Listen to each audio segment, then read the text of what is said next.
Okay, everything sounds good. Nice one.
Hello and welcome to the DynamiXX Simracersworld GT Series live on Apex Racing TV. I'm Sam Fitzpatrick, and this evening I am joined alongside by Adam Bath and Tyler Maxson. And Adam, I believe you covered a few rounds of this series. You covered the majority, actually, of Season 3. I'm sure you're very aware of the excitement you can get in this series. And we visit, once again, a circuit that was visited last season as well, Sebring, a classic in these GT3 cars. We should have a fantastic hour-long race today. Yeah, looking forward to it. It's been a while since I covered this series. It was back on a Thursday night, back when me and Andrew Woodhouse shared the commentary box. But yeah, good to be filling in tonight. And yeah, it's the day to night race, isn't it? We had the night today earlier in the season at Interlagos, I think it was, and now we've got this one coming up in it was at Spa the night today. Now we've got the day tonight, and yeah, looking forward to see what this hour-long race has in prospect. Yes, absolutely. This round 6 of the championship. It's already been quite an interesting championship in the various categories. Of course, 3 of them in this championship. We've got the gold, the silver, and the bronze. And in the gold, it's Martin van Liesnold still leading the way. He's about 60 points clear of Nexon. He had to miss one of the rounds earlier on in the season. So expect that to close up. Also, Marvin Amont, Lewis Ward and Marcel van der Linden in the top 5 in that championship. In the silver championship, Davey Witzbowls leads the way with Nick Shermans and Jeremy Hessels in 2nd and 3rd. And in the bronze championship, David Fuller has won all 5 rounds so far in that championship. He's a long way clear of Ben Thanes and Dries Moody, so watch out for that one certainly. And just the final few minutes currently being run by the drivers of practice, and then we'll have a 10-minute qualifying session, slightly shorter qualifying session, of course, for this season, and then we'll be in for an hour-long race. 1 pit stop, of course, for the drivers. And of course, you've already mentioned it, Adam, with the day to night, and this circuit at Sebring, it's not too bad at night. Of course, you kind of got those almost LED lights. I think they look like on the circuit through that first part of the lap in particular. Really helps you to pick your apexes, but it's still going to be a little bit difficult for the drivers as the sun sets. It's one of the toughest tracks we go to all season, I think, aside from obviously the standout ones like Spa. Sebring is such a difficult circuit. You wouldn't think so by looking at the map, but the surface is so abrasive. There are quite a few bumps on the circuit as well. And when it comes to overtaking opportunities, you've really got to time them to perfection, in particular the ones going into Sunset Bend, the final corner, Tower Bends, the 90-degree right, and a few others as well, like the hairpin around the back section of the circuit. So if you're going to get a move done around here, you really need to time your moves wisely. And when the sun fades and the night begins and the artificial lights, floodlights take over, that's just going to make it even more difficult. So we're going to really see the cream rise to the top here in this race tonight, and looking forward to see who that can be. Yeah, absolutely. And so far this season, it's mainly been a two-way battle between Martin van Liesnold and Van Genexten. I guess you saw quite a bit of Van Genexten, did you, last season, Alan? And everyone knows how good a driver he is. And so for Martin van Liesnold to be leading the championship, getting 4 wins out of 5 so far this championship, does really show the quality of this field. Really does, yeah. Van Genexten was blowing away the entire field when I was last covering the series, but he has got a worthy adversary in Martin van Liesnold. We covered the BSR Formula Renault series last year, or maybe it was 2 years ago now, quite a long time ago. But Van Liesnold there was pretty much unstoppable at times, so long as he stayed on the road. And as things stand in practice, he is setting the pace somewhat with a 157.2. We'll have to wait and see if he can set that in qualifying, which is just about to get underway. Yes, the check flag for practice has come out, and the drivers will very soon be on circuit for qualifying. And you can see that all rushing out of the pits immediately. Fantastic sight as always to see all 40 cars, I believe we have here today, all rushing out of the pits straight away. And right at the front of them is actually Ruben van Buel. So there's a few cars even further ahead there. And got to make sure that you get a clean lap straight away as the sun continues to set, already pretty dark around this circuit. And it's only going to get that bit more difficult for the drivers. We've got a couple new drivers actually today. We've got John Barnes and Kevin van der Slick, both gold drivers. So welcome to them. I remember we saw van der Slick in the Renault 3.5 series we covered on Apex Racing TV, and he was very competitive back then. And I'm sure he's going to do the same today. I think we may have seen Barnes actually in a few BSR leagues as well. So certainly two very competent drivers. Lewis Ward is actually the leader out of these drivers out of the pits. And Ward, I don't know if you got the points on you, Adam, but it's been quite incredible, Lewis Ward's consistency. So far he's got 3 fifths and two fourths, which is absolute textbook championship driving. And he's accumulated some nice points. That's pretty impressive when you have so many crashes, often in these GT3 cars. For him to get 5 top 5s like that is quite remarkable. Consistency can be key in championships like this, especially in enduros where so much can happen, even in races just in an hour long in length here. 10-minute qualifying session as well, so not much time. Nobody was on the track map because that doesn't get populated until everybody sets a time, and we'll find out what times can be set in a moment as Lewis Ward comes through the final corner to crack the beam and start his flying lap. But fantastic consistency being shown by many of the drivers in the series. And just looking at the calendar now, we are pretty much at the halfway point. After this, we go to Bathurst, the Glen, Zolder, Canadian Tire Motorsports Park in Canada. Then we go to Monza, and then Brands Hatch to end the season. So still some tough challenges lie in wait for these drivers. But this one could be their toughest assignment yet, as the Alpine Sim Sport car driven by Lewis Ward begins his qualifying lap as we just tick over 8 o'clock in the evening here. Yeah, so we're not using any time acceleration, none of that. We tried the 12 times acceleration in a couple of the in the special events we did. I think we used 8 times acceleration, but I know the Euro V8 series used 12 times acceleration, and it was quite spectacular, going from 4 in the afternoon into about 7 in the morning in that couple of hours long race. Was really good fun, that one, but no accelerated time here, so it's completely natural. And I must say, iRacing have done a very good job of the day night transitions. And of course, Adam,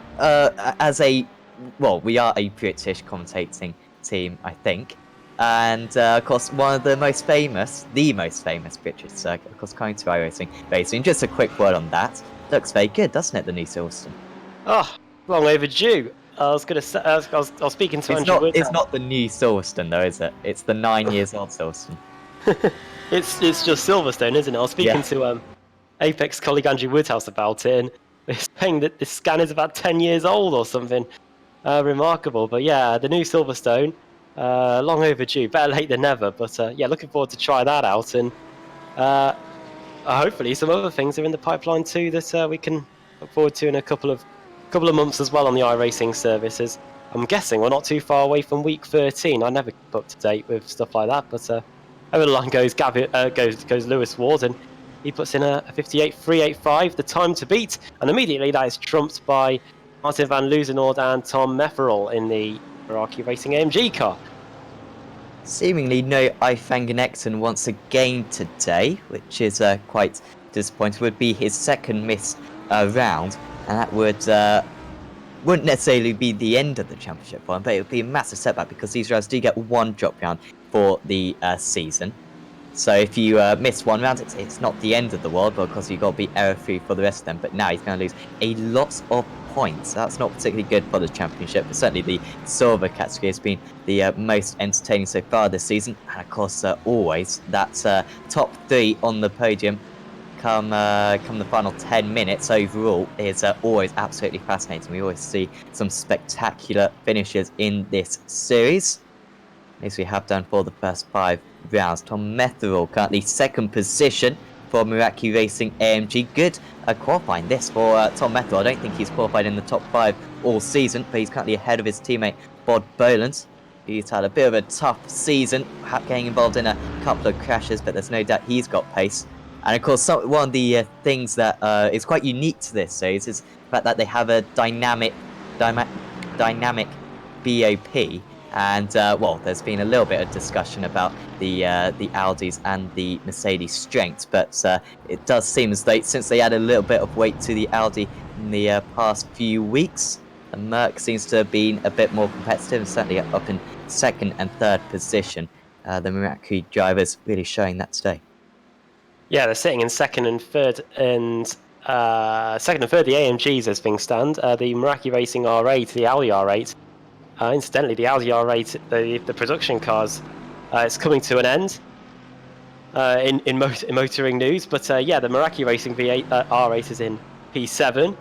And yeah, good representation from the team there. Interestingly enough, we're 6 minutes into this 10-minute qualifying session now, and it does take 2 minutes to set a flying lap, and probably even more than that to do an out lap. So you're probably not going to get too many flying laps around here before the timer expires. We're already almost 2/3 of the way, almost 3/4 of the way through, in fact, the qualifying session now. So not too much time left for these gold, these silver, and these bronze drivers to set a lap. As David Fuller, a bronze driver, leaps up into 9th place. He's 3 positions ahead of the highest silver in Nick Sherman's, who's in 12th. Great job by Fuller there. Yeah, another Mercedes doing really well out there. Great job there from David Fuller, consistently in the top 20 when it comes to qualifying, which is very impressive in itself for a bronze driver. But the Team GB Esports driver, the leader of the bronze championship, and he's doing very well. Also, Sam Bentham in the Team GB Esports team, doing really well as well, up in 13th position. That would be by far his best qualifying. And also Ben Thanes as well. So plenty of the bronze drivers. We're seeing the all the fields quite segregated so far. A couple of the silver drivers kind of popping up in the top 10 occasionally. But the bronze drivers usually struggle to get into the top 15 or even top 20. They're certainly putting to an end that round, this Sebring circuit. Ruben Van Buell currently actually in second place in the BMW. And this would be a very good qualifying for him as well. Just looking, it seems as though we don't have Marvin and Mons out there today. 3rd place in the championship. So just a bit disappointed to see that. So maybe a little bit of an opportunity for some drivers to get a podium out there. And Van Buell going to return back to the pits. Only 2 minutes to go though, so he's not going to have time to start another lap. New personal best though. It wasn't enough to beat Martin van Loozenholt off the pole, but moves him to within 0.3 of a second of the provisional pole sitter. Good to see the BMW Z4 back out again. Haven't seen that in quite some time. It's been all about the M8, but here is the Ferrari driven by Davey Witterbols. He's set green sectors all around the lap. Don't think it's going to improve him too high up the order, and indeed it doesn't. I think he remains in 26th place, but Martin van Loozenholt coming into the final corner now. Slick is on a potentially good lap as well. We'll see where the newcomer sits when he comes across the line. Currently sat in P18. There he goes across the line, and he improves up to 3rd. T81 for 10th away from Van Loozenholt, who puts in a new fastest lap of the session. 57.704, just to rub their noses in a little bit. Yeah, very impressive there from Van Loozenholt. Admittedly, one of his smaller pole margins so far this season at Imola. Last time out, he was actually about 7/10 clear, so 4/10. I'm sure he's going to be very strong in the races. Marcel van der Linden actually goes up into 2nd place. Of course, Joe, who swapped from the Ford to the Mercedes earlier on in the season, and that's a very strong lap from him. Of course, Van der Slick in his first ever race in this season, at least, maybe even in this series, full stop. So pretty impressive that. And the drivers, 10 seconds to go. And of course, if you start a lap, you can finish it. It's not like the official series. This is a league series, of course, and so any drivers who have set a lap or started a lap so far can complete it. But of course, now the checker flag out, we just wait to see who can put in a better lap time. Martin van Loozenholt, strong sector 2, decent sector 1 as well, and strong sector 3 as well. So this could be yet another improvement for him. But he's got a little bit of traffic in front of him. I think that might be Bod Boland just ahead, and so he might just get held up right here. Going to be two too important for Van Loozenord. Obviously, he's on the pole and looks set to be unchallenged, especially with from second down to seventh all in the pits. It looks like all out of the car anyway. But let's see if he can improve. It looks like yellow boxes all the way so far, so you have to take something for him to improve. David Witterballs, you can see at the bottom there, new personal best up to 16th. But can Van Loozenord really cap off this impressive qualifying session with a quicker time? Over the line he goes, and it is a 57.5, 2 tenths of a second quicker. Just when it looked like he wasn't going to be able to improve on his time, he blitzed it by 2 tenths, and he's now quite some way ahead of Marcel van der Linden as Jochen Lennartz puts in a new personal best to go into 33rd as checker flag is out, and the drivers continue to set their final laps. But Van Loozenord, what a qualifying session this is. Yeah, absolutely. Domination from his perspective. And just a few more drivers to set their times now. William Bush, a silver driver, and he's trying to take the shortest route to the line. Just comes across a little bit there, and I don't think it was an improvement, sorry, but I don't think it pushed him up any positions. Nick Sherman's a bit of a disappointing qualifying for him. The championship leader actually out of the silver drivers, and he's only third on the grid out of the silver drivers. Steve Clay's actually the winner from Donington on pole position. Hasn't won a race since that opening round of the championship. So a good opportunity for him out there. Very good qualifying. And that's pretty much everyone across the line. So we are going to be able to take you through the grid very soon. But yeah, just prepping for this hour-long race. Of course, a pit stop involved as well. And it'll be interesting to see, Adam, if anyone uses that pit stop maybe to their advantage, tries to get a bit of an undercut. We know that there's not too much of a margin. The fuel only goes about 40 minutes, but it should be very interesting to see that. Yeah, it's interesting. It will be interesting to see how the strategy gets played out around here. From the last time I can't remember from the series, they don't really do tyre changes with it being such a short distance. So it's all going to be about that fuel. Some drivers did like to stretch it right until the limit from when we covered the series on a Thursday night a couple of seasons ago. But if anyone comes in early, we'll have to wait and see whether they can make it count. It's going to be like the F1 races of old, as we get set for a full pace lap around here, around Sebring, with the iRacing Porsche safety car heading the field at the front of the grid. And the starting grid is on the screen now. It's very good if your surname begins with Van, Sam. Yes, absolutely. Those two actually finished top 2, I think, last week at Imola. And we don't even have Van Genekten with us either. No, yeah. Yeah, that's quite incredible, actually. Take a screenshot of that for sure.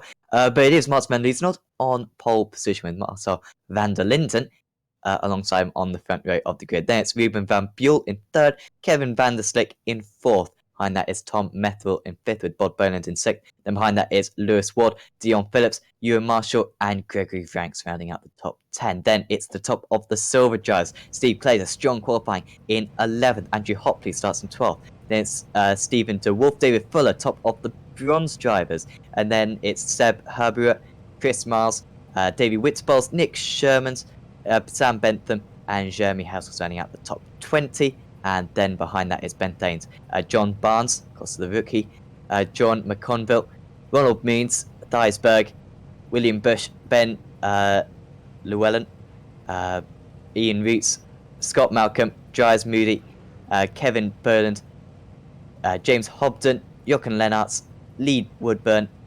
Stephen Castrop, and that's all the drivers out to this 35 car field. In fact, I think Stu Musselwhite might also be taking the start, but perhaps a penalty for him. So should have a 36 car field out there, and they're all lining up on the grid. And full formation lap. Annoyingly, around here, all the American circuits I think have a full formation lap because of IMSA and that. So I think they want to kind of uphold that tradition that the drivers do the entire pace lap. But just gets us a little bit more time to analyse what's going to happen over the next 60 minutes. Take it you're not a fan then of the full formation laps. You just want to get the space running. Well, when you got such a fantastic back straight, which would facilitate these cars superbly, no, not a massive fan of it. But But there you go. I don't make the rules. There is a misconception that by weaving the cars side to side, as some of the cars are doing, that it generates tyre life, but I'd say it doesn't really. It But resets the tyre temperature, I think, when you start the race. So there you go. It's more of just it's just a thing for the cameras, really. yeah, makes it look a Uh, bit more serious. Yeah. Well, to be fair, on another motor racing game, which is set to release its 2019 version in a couple of weeks, I always include the formation laps on that one. Got too much time on my hands, really. As the cars go through Big Bend, I believe it's called, the long right-hander towards the hairpin. One of the key overtaking points that we were talking about at the beginning of the show, and we'll see if anybody can get it done in the early stages. You've really got to be alongside if you want to get a move done into here, believe it or not, because it's such a tight corner. Yeah, absolutely. Also, an opportunity to pick up a slowdown as well, so really watch out for that. You can see those curves, they're barely existent. It's very tempting to just cut the track ever so slightly. On the exit, you don't really want to do that because it's difficult to pick up the traction. Even though these cars do have traction control, you want to have all four wheels on the circuit. So watch out for a few drivers going slow around this part of the track. Try and serve that slowdown, particularly on the first lap, because that can be absolutely painful. There really isn't anything more painful in racing than picking up a slowdown on the opening lap.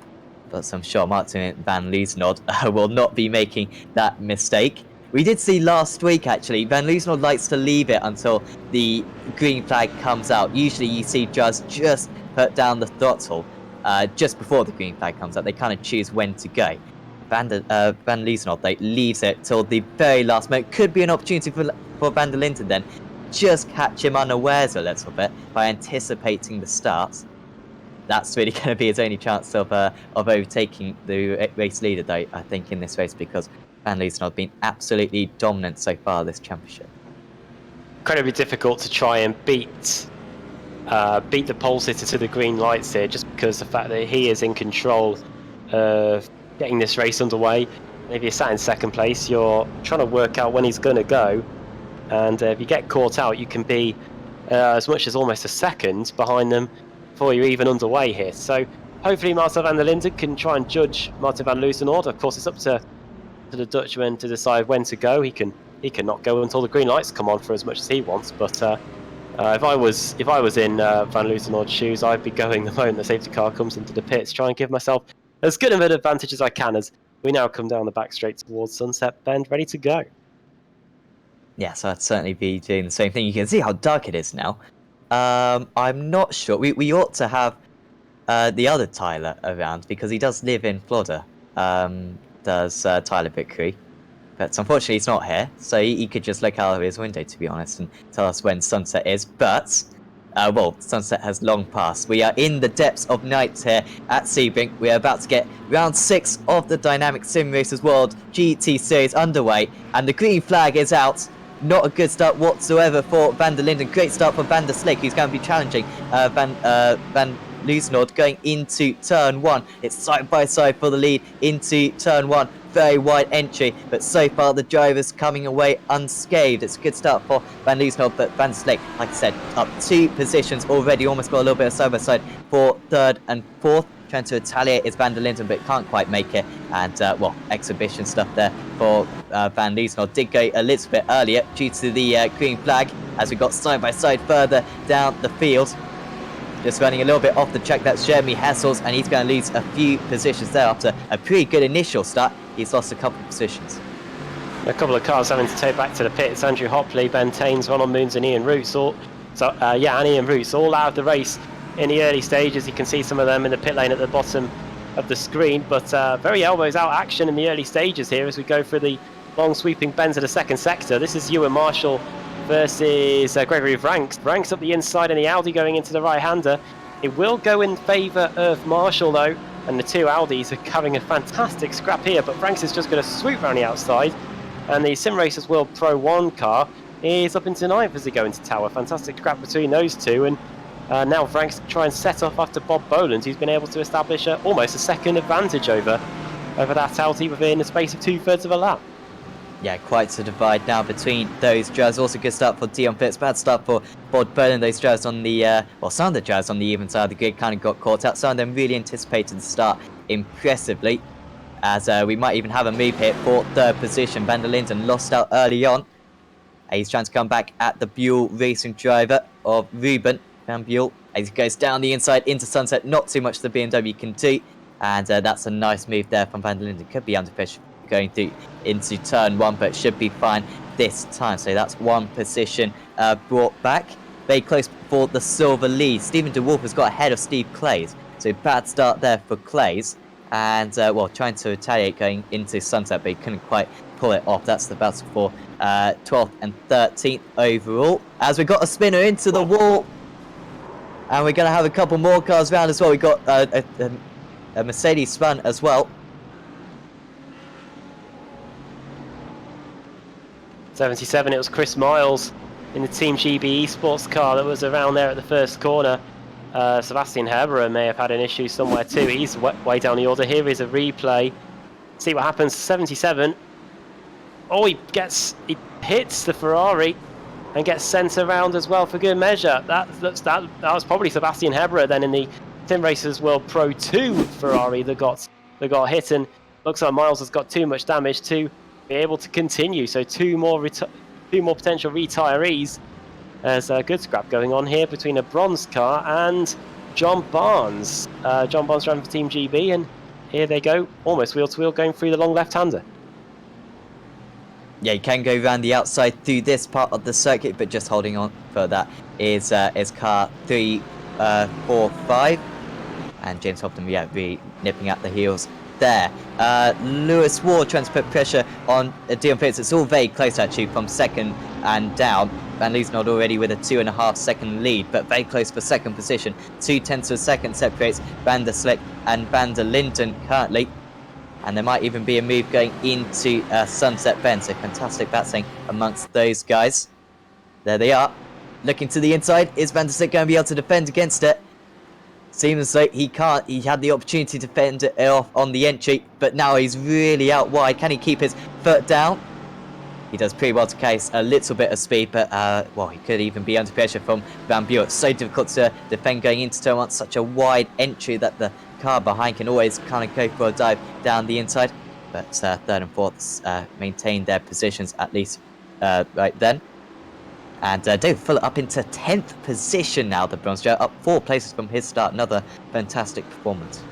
Yeah, car 333 doing very well here. Here he is in the Team GB Esports car. There's a bit of a buffer between him and Gregory Vranks after the battle between Vranks and Marshall in the early stages. But Fuller, as you mentioned, up into the top 10, started down in 14th. And he's done a pretty good job to get up there. Highest silver is Stephen DeWolf in the DynamiXX 276 car. And he is trying to fend off the attempts of Steve Clace to try and get by here. Racecraft Esports Silver lost 2 places since the start, trying to claw back one of them here, and he has got a very decent run here. And now a good opportunity to see what the power is like between the Mercedes and the Audi here as we go into the right-hander, but no way through there for the Steve Clace Audi. Yeah, they're just falling a little bit behind Ewan Marshall currently. Really important battle, and fantastic to have the top 3 in the silver category all line astern. We often get one silver driver kind of pulling away from the others and get a few bronze drivers between one another. But today they are all kind of line astern. You've got well, 7 of the bronze, 7 of the silver drivers are within 8 cars of one. Absolutely fantastic to see. And it's currently Stephen DeWolf heading all of them. Ever so close right now, kind of from second place all the way down to 8th position. Or just one massive battle for the podium places.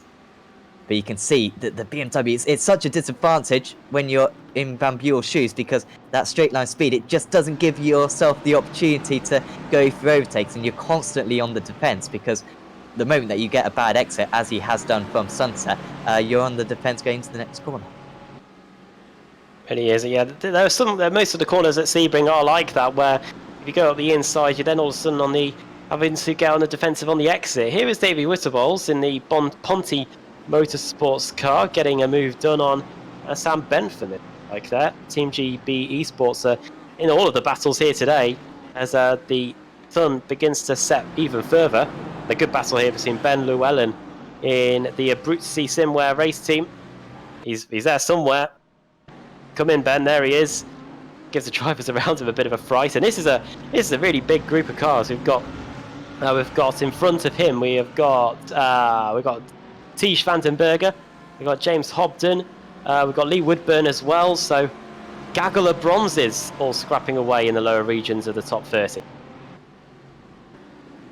Yeah, absolutely. Hopefully not too many incidents like we've seen so far, which will break that up. Hopefully they'll be fighting for the entire race.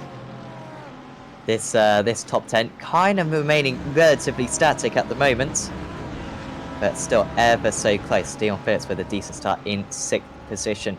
Currently for Excite Audio Sim Racing Division, and all very evenly matched times that last time round.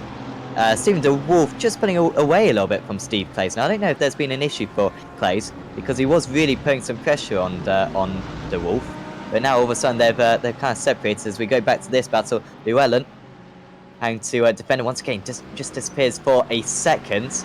And thought it's very ever so difficult for him right now, as we've got Aldi down the inside, almost a change of position there between Castrop and Woodburn, but Woodburn just a little bit too far back. Battle again, isn't it? Onto the back straight we go. Great run by somebody. It's a Llewellyn again, isn't it? He's really having issues with his connection here, forcing drivers to really give him that extra bit of space, because they just don't know where he's going to be next. As through he goes. Meverall had been off the track briefly there. We saw that in, with the car that sat in 5th place. But running wide goes Tish Vandenberger.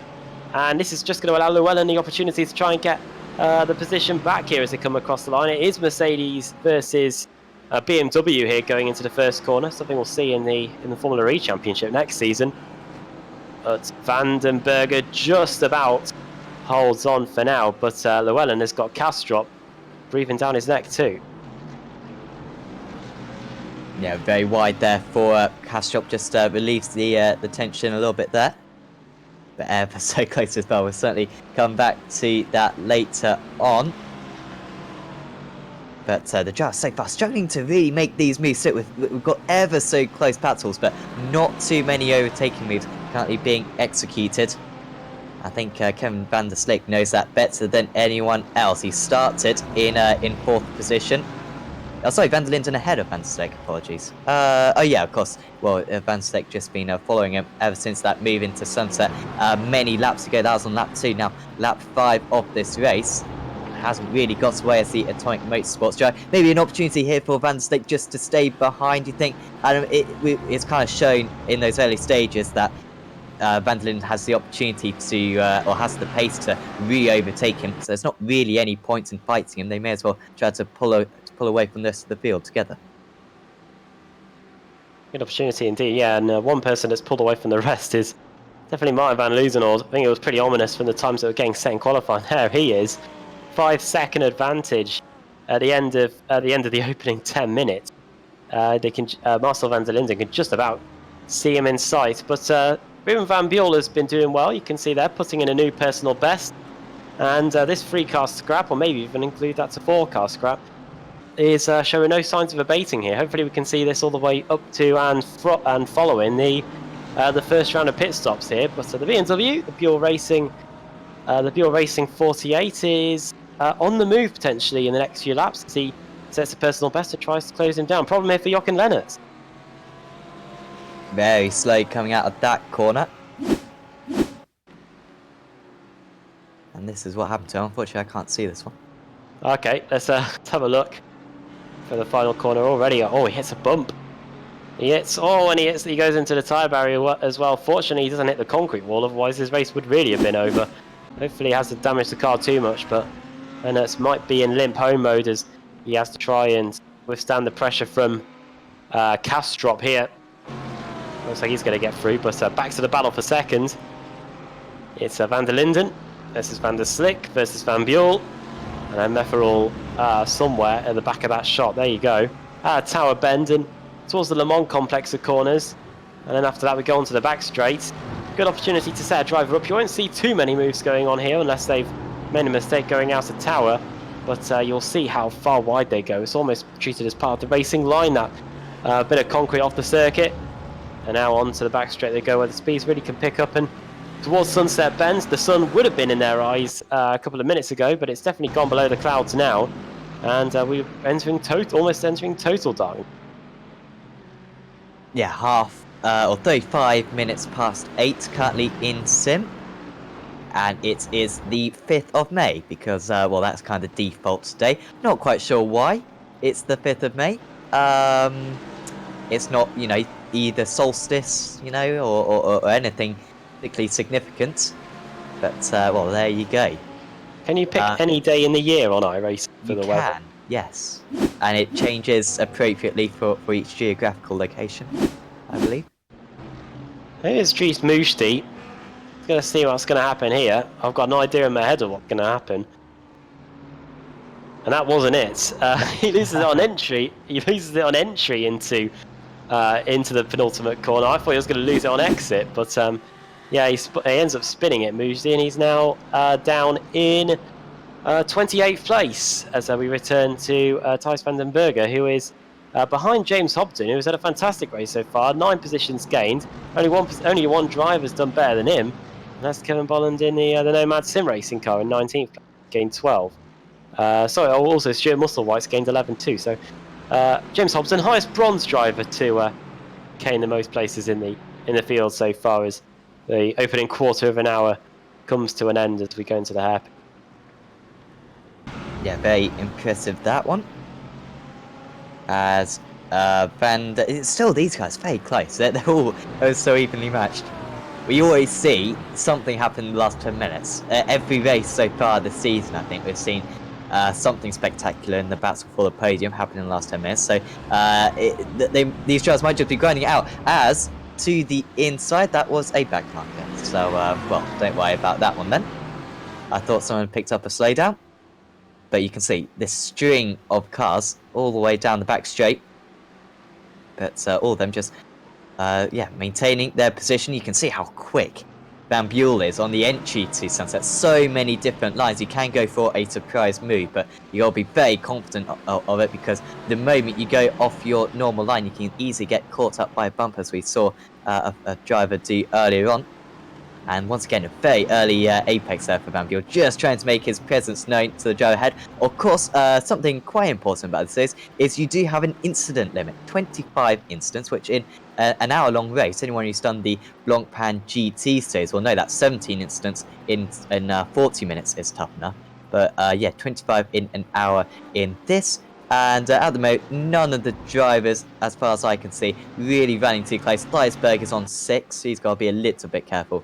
But and also Seb Herbert is on 6, but we saw he actually had a crash earlier on, so that's why he's on quite so many. So the Jazz managing those incidents very impressively today, because it is pretty easy to pick up those incidents around this circuit.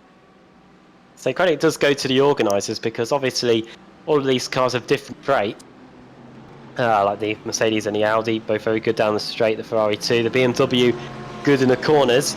And we're just about getting parity here. Van Buell, you can see how good Ruben is through some of the corners. Maybe not that one, as he runs a bit wide and loses a couple of attempts. But that's where the BMW comes on strong. And then on the straights, we really get to see the top end power put forward by the Mercedes and the Audi. But for the most part, the organisers have done it so that nobody, apart from Mark Van Loozen on the front, isn't escaping too far up the road. And it's great to see, as we have many manufacturers represented here. Yeah, absolutely. Yeah, quite a bit of weight added to that Audi. I believe it's 25 kilos. I believe the Mercedes has 5 kilos, and then all the other cars don't have anything on them. Of course, Marcel van der Linden was running the Ford at the start of the series, but at the start of the season, but was really struggling. That's so changed to the Mercedes, and kind of went from a kind of maybe top 15 driver to a top 5 driver. So clearly there is a little bit of unevenness amongst some of the cars, but that Ford, of course, a GT2 car really, but just modeled to be a GT3 car. Here is Ewan Marshall under pressure, and Steve Clays down the inside. Nice move there from Steve Clays. Very close, almost banging doors, the two of them there. but he is up into 12th position overall, and Marshall just falling down the order, now 4 places further down from where he started. Yeah, the Meraki Racing R8 not having the best of it at the moment. That's 4 places lost since the start, but Steve Clace making sure he stays within touching distance of Stephen DeWolf, who is a few seconds up the road. Here is a GT3 or GT veteran when it comes to Apex Racing TV broadcasts of sports car racing, and it is Dion Phillips in the XI Audio Sim Racing division car. He's somewhere in the crowd there. There he is in the Audi, going for the right-hander. Often see him in his blue and white Ferrari, but here he is in the number 55 today, doing well. 2 positions gained, 1 place away from the top 5 as he closes to within 6/10 of a second of Tom Meffrel.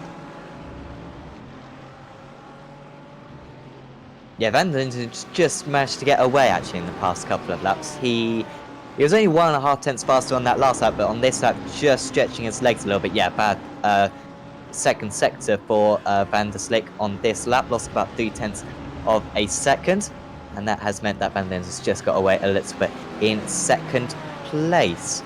Stephen DeWolf versus Steve Clays, that one's back on. Now that Clays has got past Marshall, the lead for the silver category. Very close between those two. As Clay's going to have a move actually going into Sunset Bend. He's going to have to go to the outside for now. Or try to line it all up for the front straight, because with that extra power in the Audi, so he's going to have a fantastic chance. Now gets into the slipstream, trying to slingshot from behind all the way to the inside of the circuit. Is DeWolf. Is he going to give his rival the inside line? Clays quite happily goes to the outside field so he can carry a little bit more pace, but he's just fallen a little bit offline, and we'll have to stay put for a couple more corners. He's not giving up yet though, but you're not going to go around the outside into turn 2, that's for sure. Great battle going on between those guys, and here is the one we were preluding to. It's Tom Meffrel versus Dion Phillips going into the hairpin. It's going to be Meffrel on the inside, Phillips on the outside. See if the Audi can get the cut back that it needs. It is a very good run by the number 55. Let's see if he can get it done into this right-hander here. If he gets the inside line nailed, he's going to have to watch out, because Meffrel will be coming back on the outside. The Audi is going to send it up the inside. And is he going to be able to cover off the outside? Indeed he is. So Dion Phillips, number 55, up into P5. Now here comes Lewis Ward, who was doing well in practice. Is now trying to gate crash this party too and try and get past the Meraki Racing AMG, who joins the Meraki Racing R8 in losing a place as we approach 20 minutes. Yeah, maybe those guys are a little bit stronger in qualifying than the race. Metal with a couple of decent results so far this season, but hasn't been super consistent, I believe. Just have to check the championship standings for that. But these three ever so close at the moment. We've also still got that DeWolf Clays battle going on. But, well, this one's even closer at the moment. Down the inside into Sunset Bend. And through goes Tom Methel then on Dion Phillips. So Phillips was on a high a few seconds ago. And now he's trying to come back once again. Ward might be in a good shape here, but doesn't really launch himself out of Sunset Bend. Gets a slipstream on the pair of them. Round the outside there is Metherall. And he's just about pulling ahead, so nearly contact between the two of them. And credit there to Metherall. He's been able to pull ahead once again of first opportunity, perhaps for Ward to go for a move. But he stays behind in 7th. Awesome dueling right now. Fantastic scrap going on here. Everywhere you look in the field, there's something going on as we now cut to Steve Clace, who is, this is fight for the silver lead. And something that we haven't seen too often here. 3/10 of a second between the BMW of DynamiX's Stephen DeWolf and then the Racecraft Esports Silver Steve Clace. You can see what he looks like there by our driver graphic there on the bottom left-hand corner of the screen. Now we cut to another battle. This is a little bit further in the depths of the field. This is something that we were looking at earlier. This is James Hobden, the 3rd place bronze driver in the field. Tiege Vandenberger not too far away, and then Stuart Musselwhite, who's gained 13 places since the start of the race, not too far away either. Nice to see that Ben Llewellyn's car just about is still keeping up in the survey. You could see the lights flashing in and out, and his car flashing in and out as he goes through the long right-hander in towards the hairpin. No one fancying a move here. But this scrap could be decided by the pit stops. It is that tight. It is looking like it's going to be too close to call here.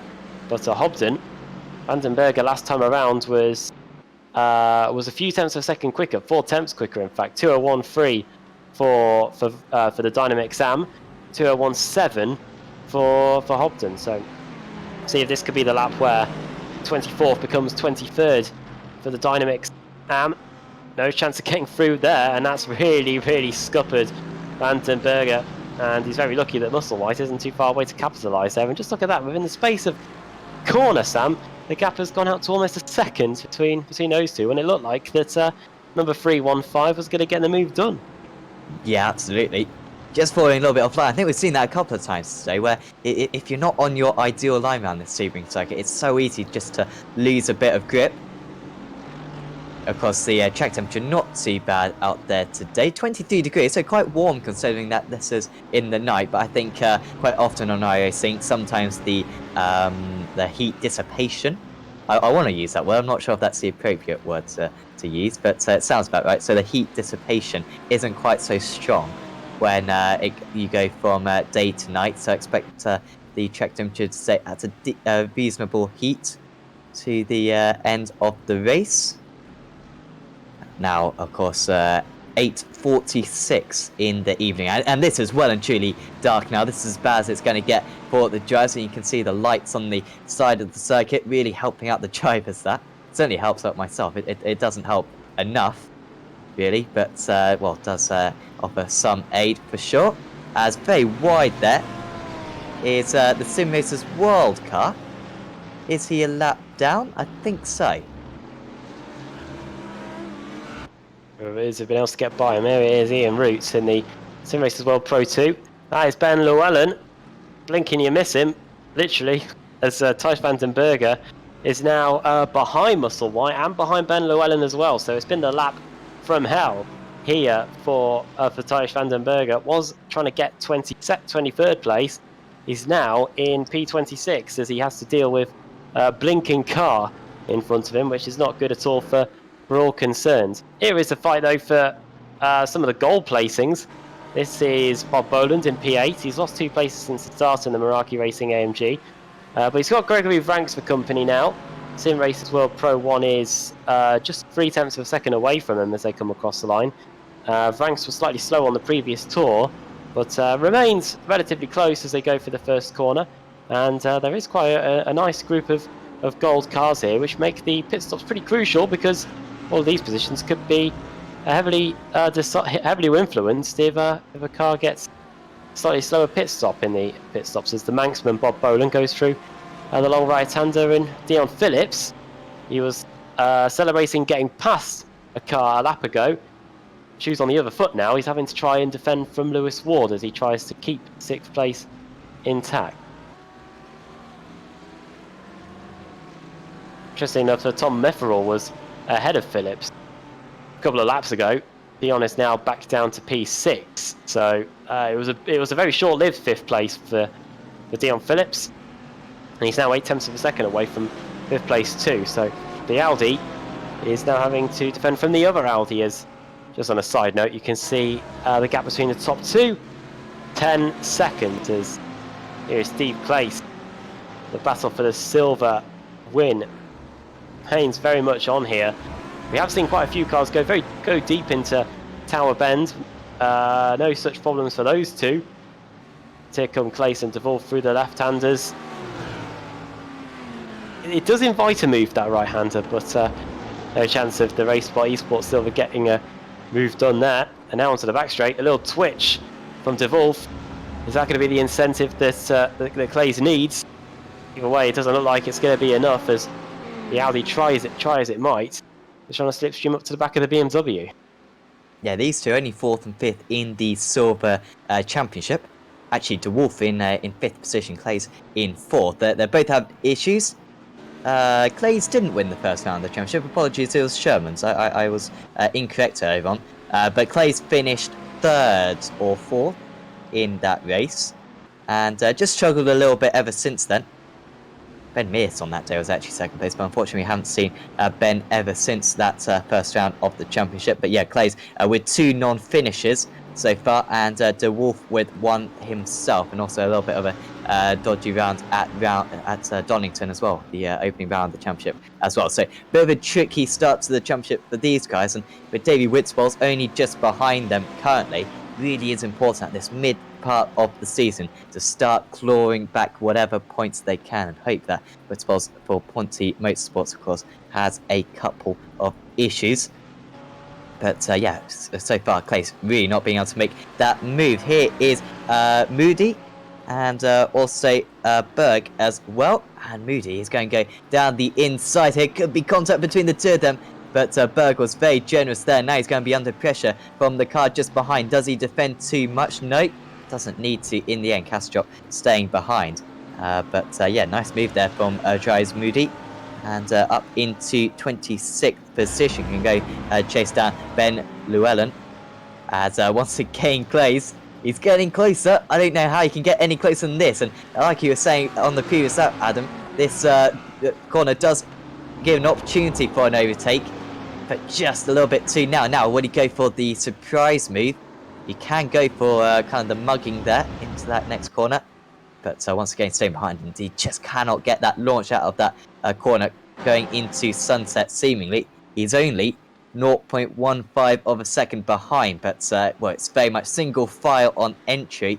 And you've got to be so careful that you don't turn in too early and you smash the front corner of your car off in that concrete wall. I've seen a few drivers do that in the past. Some of them have come close in this race as well as they come across the line. 0.2 of a second between them. Saw a scheduled stop for Scott Malcolm and Team ASCAR earlier. Looks like the bronze driver may be the first of the drivers to make a scheduled stop. We'll see how well that pays out for the Scotsman.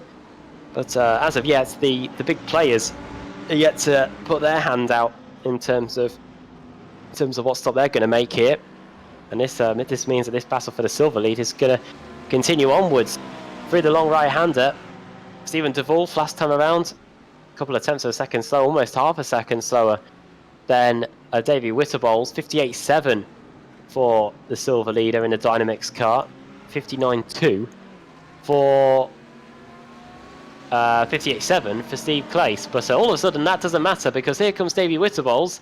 He fancies second, and he fancies having a go and trying to get past Stephen De Wolf. But then the shoe's going to be on the other foot, because here comes Ewan Marshall, the Meraki Racing R8, who has dropped down the order during the race.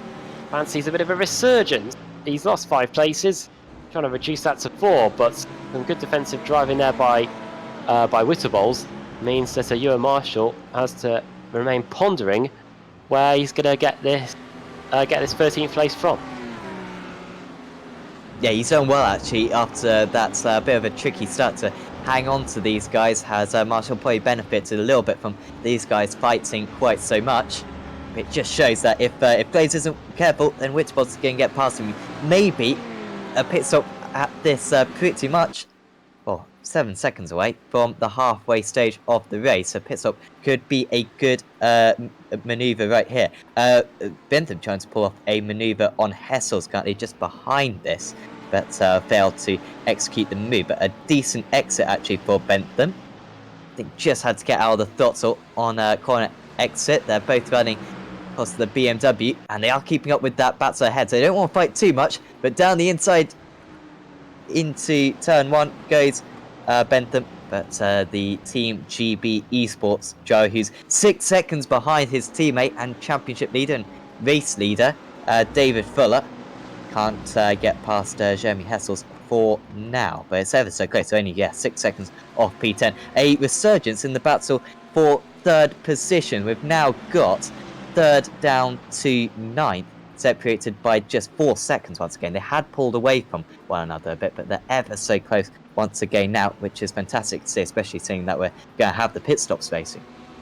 What a great advert this is for the DynamiXX Simracersworld GT Series. Battles everywhere you look here. Our stand-in director Tyler Maxton is having his work cut out, trying to show us the best battles on the track here as De Wolf and Clace. This is probably it in terms of the best battle on circuit. So much at stake because, of course, it is the fight for the silver lead. We've also got a few gold cars in there too, and of course, a fight for the final spot on the podium. between quite a few cars too. Van der Slick there in third, then we've got Ruben Van Buell in fourth, and then Metherell, Phillips and Ward too. So good battle going on here. Half the race gone now, or just over half the race gone, 31 minutes in the books, and still yet anyone to make a pit stop. Whenabouts do we usually see front runners make their stop? Is it within the next 10 minutes or so, Sam? Usually about 40 to 45 minutes in. But this Sebring circuit, I believe, is quite low fuel consumption. And so maybe they'll get a little bit further today as Bentham. Right on cue. Yeah. Yeah, a couple of drivers in. Van Buell and Boland. And Clays as well. So I did say that maybe it would be wise for Clays to come in. And he certainly agrees with me. Boland's also into the pits. He was at the back of that big pack for third position. He was in 8th place, Boland, but failing to really make much of an impression on the drivers ahead. So I think a very good move there from Boland to come in early. And we'll have to certainly keep an eye out on him because he might be able to jump a few of those cars ahead, especially if Phillips and Ward start fighting. Phillips, of course, got past Metherell. Ward's nearly has got past Phillips a couple of times so far today, as Metherell gets past Van der Slick. So a mistake from Van der Slick from absolutely nowhere, and all of a sudden this battle really is erupting, and it's Metherell up into third position all of a sudden. Had to get a replay of what on earth happened to the 65 debutants out there. Whatever it is, he's now out of the podium positions. James Hobden, who was battling in that field earlier, has apparently crashed. So no idea what happened to him. A few of the silvers are in earlier. Here is a replay of what happened. Is the Abruzzi Sim Racing Raceway team going to do what you said he is? Or now that's Llewellyn disappearing and then crashing into him. So there's literally nothing that Hobden could have done now, and it looked like he was about to crash into him again, and I think he has. So just as the camera cut away, so I think that might have been potential retribution, or the fact that Llewellyn disappeared again and Hobden couldn't see where he was going. So yeah, not too much not too much that we want to see going on here. Here is a replay of how third place changed hands, and there you go, off goes Van der Slick. He had made quite an advantage by that point, but alas, that was wiped out, and through goes Metherell. He'll be delighted and happy very much to take that third place, which he is currently in now, as this battle fourth is all pretty close too. Slick, Phillips, Ward and Franks all still with each other, plus don't rule out David Fuller, who is just at the back there too. So quite a few there. As Sam Bentham, the second highest bronze driver, has decided to come into the pits too, as we quickly approach 35 minutes. So too is another of the debutants in this race today, as John Barnes comes into the pits. Yeah, so a little bit earlier than certainly what I expected. Side by side, amongst back markers, I believe, but Metherell's under big pressure from Van der Slick once again. And they're all trying to negotiate the traffic, I believe, at the moment. And we've got almost a little bit of contact, I think, between Phillips and Ward when they're trying to overtake a driver, really causing issues for one another at the moment. And you can see how close Van der Slick is to Metherell. He's, dropped down as low as 6th place earlier on, quickly got back up into 5th, and now he's in the podium places. Is 4 seconds behind Marcel van der Linden. The only reason why van der Linden is so far ahead is just because these guys have been fighting ever so hard amongst each other. Will we see any more pit stops this time round? You feel as though Lewis Ward in particular, well, surely a fantastic opportunity for him to come in nice and quickly, as we've got Van der Slick down the inside into Sunset Bend. Fantastic straight line speed for the Audi, and he's going to easily have that position. We've almost got 3 wide into Sunset just in the background, and how they got through that one, I do not know. It's Lewis Ward who's going to come out of it, though, ahead of the rest, it seems, but Phillips keeping his nose around the outside, and now has got a little bit extra straight line speed and the ideal line going into turn 1. And this is just helping Bod Boland, who pitted earlier on, isn't fighting with these guys. And that's very good defence, actually, from Dion Phillips. Lewis Ward gets him frustrated, wants to get his 6th top 5 of the season, but he's being denied at the moment by the Excite Audio Sim Racing Division car. Just if you thought that Martin van Loozenord was taking it easy at the front, he's just put in a new fastest lap of the race, a 58 dead, and he has extended his cushion at the front to 17 seconds. Here is Sebastian Heberer, yet to come into the pits. He has got Steve Clace, who has come in front, and we'll see if the Simracersworld Pro 2 decides to come in at the end of this lap. No, he decides to stay out. So the 42 going round for another tour. And so we have got most of the second half of the field has come in. The highest driver that has boxed so far is Ruben van Buell, the 48. He is currently in 13th place. Obviously, that will elevate him up higher once everybody else has come in. But this 5th place really does show no signs of abating. Dion Phillips, he's in 5th now, obviously following Van Buell's pit stop. But now he's just trying to stay there as another Audi, this time Lewis Ward in the Alpine Sim Sport, is trying to have his guts for garters here as they go for the sweeping left and right-hander. That is going to be the mother of all cutbacks. Let's just see if it works. He obviously sacrificed a lot of time, similar to the attack mode in Formula E there, but I don't think he's going to be able to get that done by the time they get to the end of the back straight. Oh, wow. Oh, is there going to be contact? There is, and they're both off. And is there going to be more contact as well? Oh dear, wow. Well, credit there to, I think that was Gregory Vranks, who somehow managed to miss the moving Kevin van der Slik. Contact between the two, then maybe the pair then could have left a little bit more room for one another. Here it is from another angle. Now, at first I thought the Mercedes was out of control, but it looked like it had settled by the time the contact occurred, and it was more or less touching the rear. Great job by Dion Phillips. And Lewis Ward immediately dives for the pit lane after that. Probably a wise decision, considering all that was going on behind him.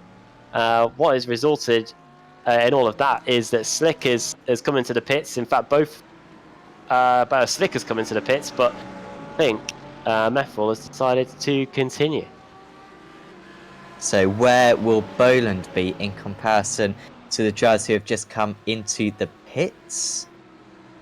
Who's that coming out? It's at Van der Slik, so it's Van der Slik going to be behind Clays.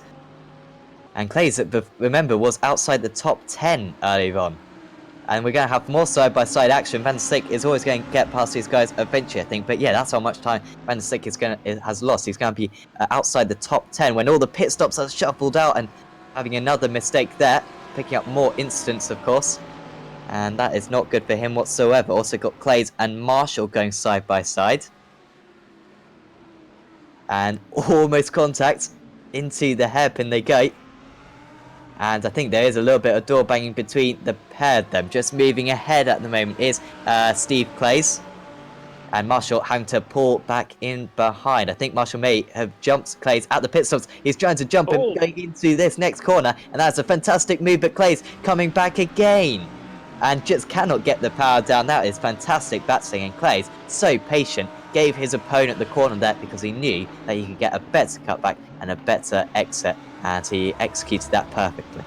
Credit to Marshy there. A great move up the inside into the right-hander. Just very nearly worked, didn't it? Similar to what Dion Phillips tried earlier. Into the pits comes Phillips, Franks, Fuller, De Wolf and Hessels. All of them in. Interestingly, 3 of them being silvers. So wait and see. Off goes Clace. See Clace. Don't know where he's going there. The beach probably. But he's back on the circuit now.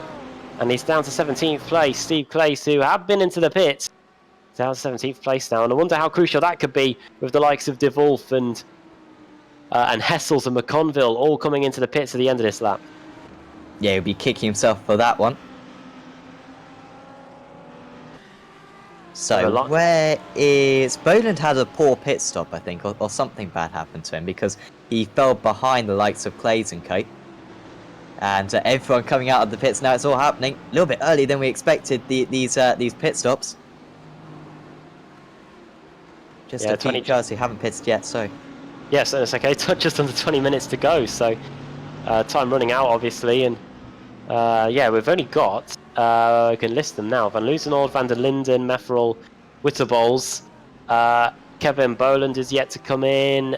Stuart Musselwhite also yet to make a stop, and Lee Woodburn in the XI Racing SRD car also yet to make a stop. So about 5 cars, and right on QR race leader, who if Van der Linden comes in too, should be able to stop and rejoin without losing the lead at all. Yeah, that's a domination as we kind of expected from him today. And Van der Linden is in. Did Metherell come in? Metherell might lead a lap here. It's Gregory Vranks who has benefited a little bit. So Boland, apologies. Oh, here is Boland actually. Boland having to defend against Vranks and does pull ahead nicely. So Vranks, who only just came up into the pits on the last lap, so not really that much change apart from that incident that we saw between Van der Slick and the another driver was who he made contact with. I think it was Metherell. As Vranks almost coming back at Bernard. Here is Witzbowls and Van der Linden, so everyone's into the pits now. So that was as far as they could get, 42 minutes on a tank of fuel. And we'll see where they shuffle out. Clay's trying to come back down the inside of Kevin Boland. And that's a nice move there from the silver drive, but he's lost so many positions. He was running as high as 2nd place in the silver category. He's now down to 4th. Yeah, state of play in the silver, then it's Witterbowls, then it's De Wolf, then it's Hessels, then it is Clays. Try that off that excursion at the penultimate corner. So that's the state of play there. Obviously, it looks like it's died down a little bit now since the early stages of the race where they were all nose to tail. As it tends to be with most of these races with the pit stops. So the closest battles we've got on track now are probably between Ward and Phillips for 4th and 5th.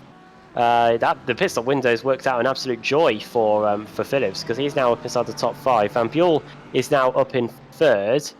Van der Slick, following that spin, is down in 12th place, and everybody else is in similar positions after that. But Van Loozenholt, he's just consolidated his lead further. It looks like he's set to lead every single lap here. Pole position, fastest lap. And he's just got to make sure that he finishes off and gets the race win. We've got just over a quarter of an hour to go now to see if he can do that, as Vranks and Boland, 2 tenths between them. I was about to say you ought to get some bonus points for that, but you do in this series. You get 3 points for pole position in your respective cars, and you also get 1 point for fastest lap as well. So a nice little addition there to the I believe it's the, I don't know what you call it, but the FIA scoring system, but it's the MotoGP one. So FIM. 25, 20. Yes. Well, yeah, I guess we can call it that. Yeah, nice one. So the FIM scoring system, which works very well, I think. Oh, and off goes Boland. I think he nearly hit the wall. Has he? Well, he's half recovered, but he's already lost a position to Vranks, and now he's going to lose a position to Metherell as well on the outside. But Boland with the better line. Rare that we see a mistake like that from Bod Boland. He's already had a couple of crashes, as I mentioned earlier on this season. And yeah, nearly another one there. You don't get much closer to the wall than that round sunset.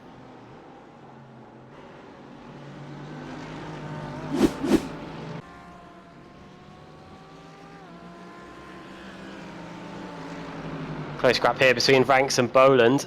No, apologize, actually. It looks like it's just... Oh, no, it is. It's Metherell getting past Boland, in fact. So that is a switch of Meraki Racing AMG cars. That's Metherell getting past his teammate up into P7 with 15 minutes to go. Next up on the list is Gregory Vranks. However, he is quite some way away, about 1.4 seconds. So it's going to have to be quick in the closing stages to close that down.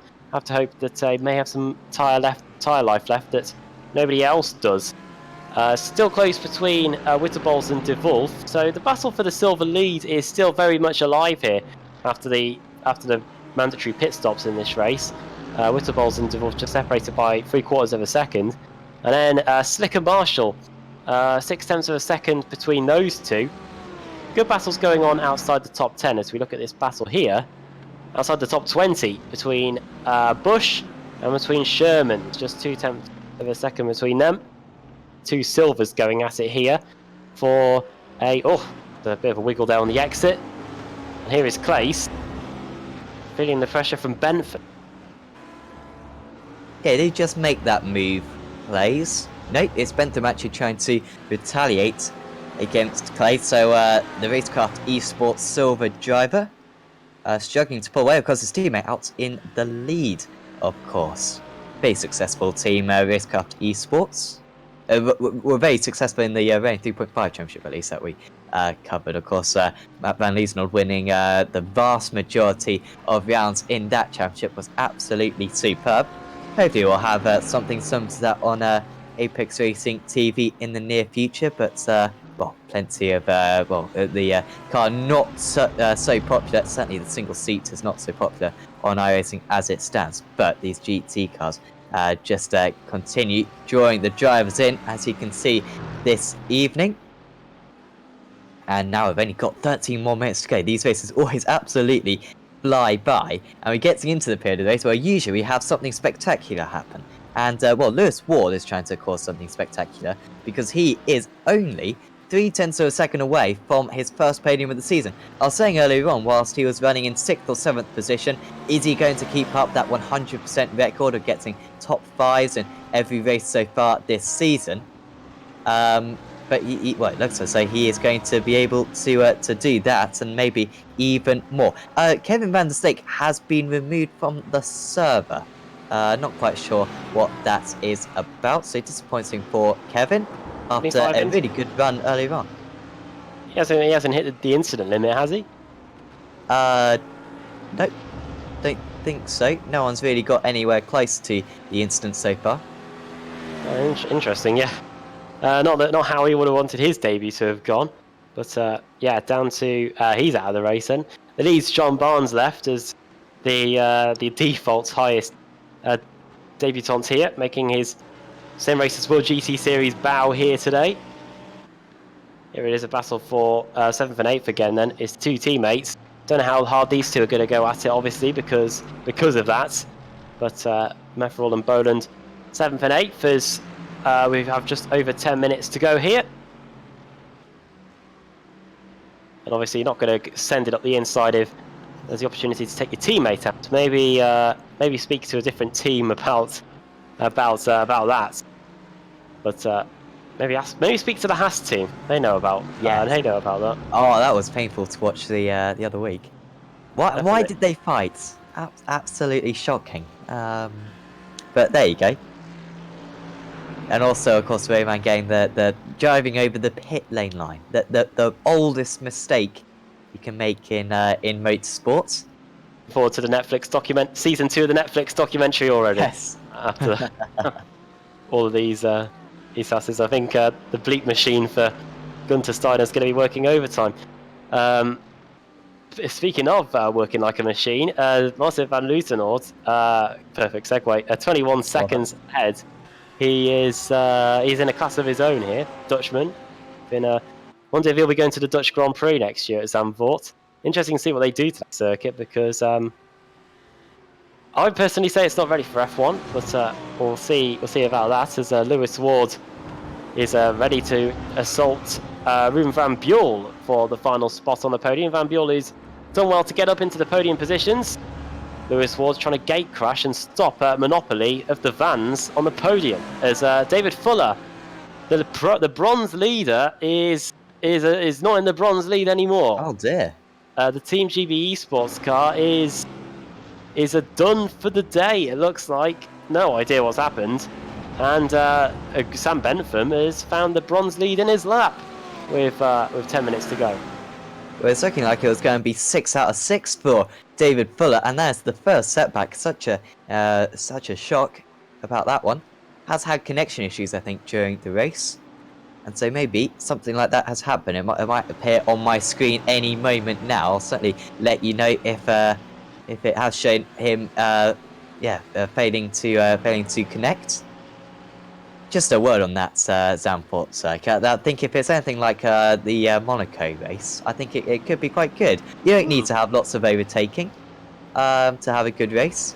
All you need is it to be close and to be tense. I think, and hopefully Zandvoort's will be that. Also, quite ironic that as iRacing scans a Grand Prix circuit, it looks like it's going to be replaced by a Grand Prix circuit that we already have. So that's a bit annoying with Barcelona, Circuit Catalunya, joining the iRacing service probably late this year, maybe early next year. Those circuits do take a while to model, as you can understand with the external stuff that they have to design, with the high intricacy that iRacing designs these circuits with. But certainly looking forward to that one when it comes out. So this battle, Whitbols somehow managed to get into the lead of the Silver Giants during the pit stop. Not quite sure how he did that, because I think he pitted one lap later than DeWolf, and that one lap caused him to get the overcut. He's now leading the Silver Giants, but DeWolf right on his tail, looking for his first race victory of the season in that silver category. Nick Jones has already won a race so far this season. He's trying to get past Scott Malcolm. Oh, it looks like Ward's done it. Van Buel's down to 4th. Or is he? Yeah, Van Buel's nowhere to be. Van Buel is... Oh, Van Buel's back ahead, in fact. So, Ward's dropping down the order, actually. Oh, he's down to 5th as they come across the line. Phillips is now up into 4th position. Van Buel's back ahead, and Phillips is up into 4th too. Lewis Ward has crashed, apparently, on the timing screen. He's there now. But obviously something's transpired here. He was going for the spot on the podium. Looked like the Van Buel had handed it to him, but he loses it on entry. And the BMW miraculously misses it. And he finds himself back in that P3 again. So Van Buel, nothing to worry about. And now Dion Phillips is hoping that for the final 6.5 minutes, oh, excuse me, he can keep Lewis Ward behind him. Yeah, Ward there seemed to get it done. Just couldn't quite keep hang of the car. And back down into 5th position. I really hope he finishes in top 5. He's actually got past Dion Phillips just now. He's back up into 4th position. I hope that he keeps that P5, I must say. If he finishes P4 in this race, I think he would have had 3 consecutive P5s and 3 consecutive P4s, which for anyone with OCD is absolutely fantastic. And well, maybe he can let's get the next 3 races P3s and the final 3 races of the championship P2s perhaps, but I think that's quite far away potentially. Certainly does have the capabilities to achieve that, does Lewis Ward. We've got Sherman still trying to get the move done on Malcolm, but well, good job from Scott Malcolm. Wasn't always the strongest driver back when we hosted the BSR GT3 series, but he's really improved in this championship, really does enjoy his stay here, and is in the top 20 once again, really is scoring a lot of points in that bronze championship. And with the retiree of David Fuller, who did lose connection, by the way. He has received through pitfall to an unacceptable level, and well, that was why he disconnected. With Malcolm having a decent result here, might not be too far behind the championship leader as we head into the second half of the season. Yeah, next week the series heads to Mount Panorama, Bathurst. So from the east coast of America to down under. Across the Pacific Ocean. It is a race across the world, this Simracersworld GT series. And after that we go to the Glen, so we go from America to Australia to America, only in the world of sim racing. If that was real life, there'd be outcry. Then Zolder in Belgium, before we go to Canada, then back to Europe, to Monza, to Milan, and then we end the season in the UK at Brands Hatch. So global series, and as we have the final 5 minutes on the clock, free car scrap for 12th continues. It's 3rd place in silver, Jeremy Hessels, and it's Steve Clayton 4th in class, and then we've got Sam Bentham, the bronze leader, the fortunate bronze leader, in fact, due to the demise of a Fuller earlier, and John Barnes 22 seconds away, so Bentham will not be feeling any pressure at all in the closing stages. Problem for Dries Moujdi, he's crashed out of the race. And looks like Evan Boland may have suffered the same fate too. Here is a replay of Boland's incident. Nomad Simray. Oh, well, that is remarkable. He clipped the outside wall, which looks like it's broken something in the suspension. And that is him done for the day. Those concrete walls are lethal. Here it is from the helicopter.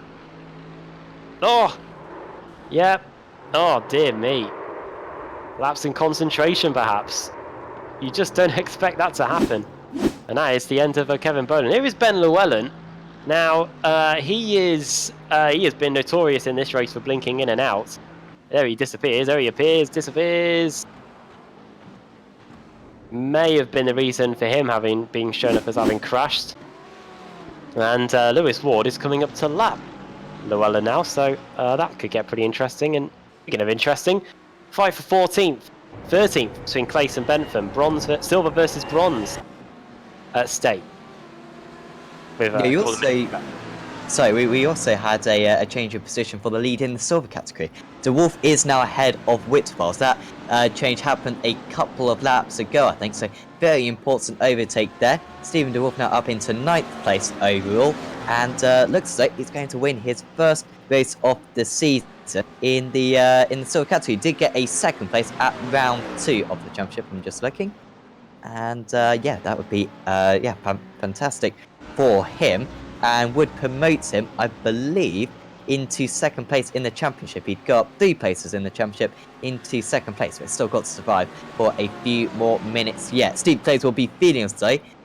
That win in the silver category was possible. He went for the undercut. It didn't work out. I must say, I was a big advocate for the undercuts, and maybe shouldn't have taken any of my advice, because he's now behind Jeremy Hessels, just trying to score a podium if he possibly can. This is a battle for 12th overall. Hessels up 8 places so far. Very impressive drive from him. Still quite close amongst the drivers in the top 10. We've still got between 3rd and 8th, only 8 seconds separating those drivers. So it is, really close out there, but not quite as close as it was earlier on. And I think they're all just maintaining position. Here comes Clays. He's not maintaining position. He's going to have to go to the outside at Sunset, almost into the back of his rival. And maybe just getting a little bit confused there, because taking different lines are those 2 drivers now. Fantastic exit there for Steve Clays. The Dynamics Racing driver of Hessel is going to try to defend. Maybe the inside was an option for Clays. He didn't want to take it. There's almost contact in the braking zone as the track widens. Neither of them willing to change their line one bit. And here comes Clays to the inside. Oh, and off goes Clays. He somehow, he does find the wall eventually. And Steve Clays potentially out of this race. He is going to get back going. But a pretty bad day in the office for him as it was, and he just lost the car on the exit, trying to change direction, somehow missed the first wall, but he sure did hit that 2nd wall. Oh, he's got going again in 14th place. We've got 30 seconds left, and it's going to be interesting to see whether Martin van Loozenhoorn is going to get around to start final lap. He should be able to, I think, actually, looking at where he is on the track map. It's going to be close, 20 seconds, but surely it's not going to take him 20 seconds to get through Sunset Bend. And just a quick word on him, his lead is now 25 seconds as he comes through the final corner now. 10 seconds on the clock. Yes, we are going to squeeze one more lap in. I wonder what that could do for people's fuel consumption as we get across the line to start lap 26. No, sorry, lap 31. Oh, what am I looking at? What were you looking at? I was looking at the gap. rather than the lap. Just look at random numbers and hope that's the right thing. But yeah, 26 seconds, absolute domination. Nearly a second per lap faster. Sherman still hasn't got the move done on Scott Malcolm. Scott the brick wall Malcolm, because he has been unbeatable so far for Sherman's. Malcolm will actually be 2nd place in the bronze dress. Hasn't won a race so far, has Malcolm, in that bronze category, but it's going to be his second place of the season, and might bring him into 2nd place in the championship as well. Was 6th going into this race, but it's ever so close amongst lots of the drivers that he might well gain a few positions at the end of this one. Has got a few more corners to defend for though.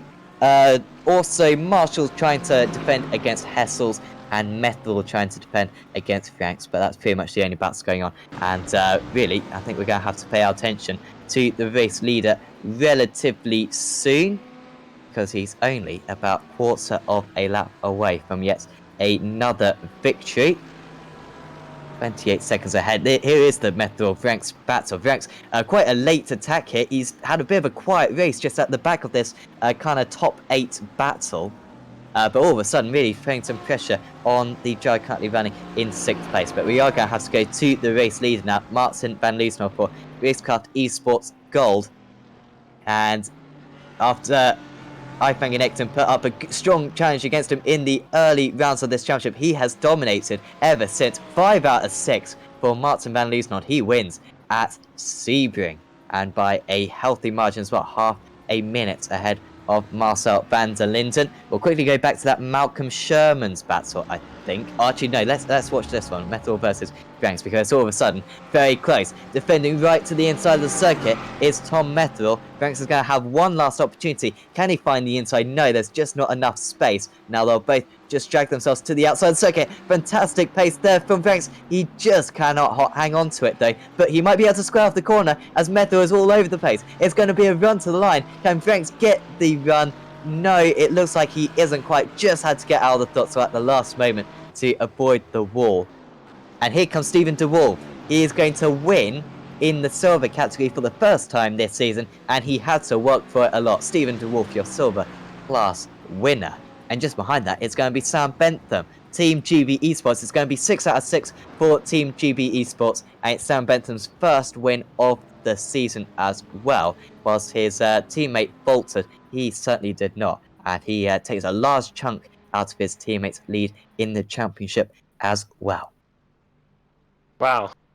Crazy final few corners. Great respect there between Ranks and Mefferal in the closing stages. Ranks could easily have gone onto the hard shoulder there and potentially risked a crash going down the back straight to find a way through.